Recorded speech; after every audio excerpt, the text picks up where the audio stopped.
Hi guys, welcome back with me again in this channel. So on today's tutorial, I'm gonna show you how you can add multiple photos on Facebook story. So in here, I've already opened the Facebook app on my phone, and I want to just click on the create story options to upload the photos.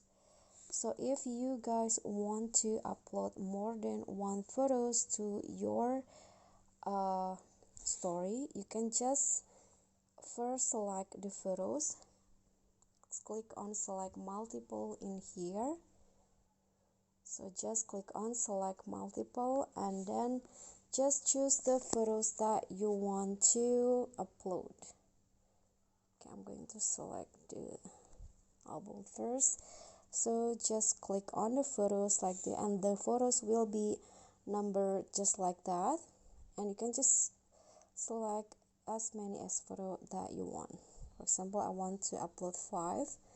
Then click on next, click on the photo collage, and in here you can rearrange the photo, and you can also change the background if you want. Okay, and after that you can just click on share. So the photos will be uploaded to your Facebook story.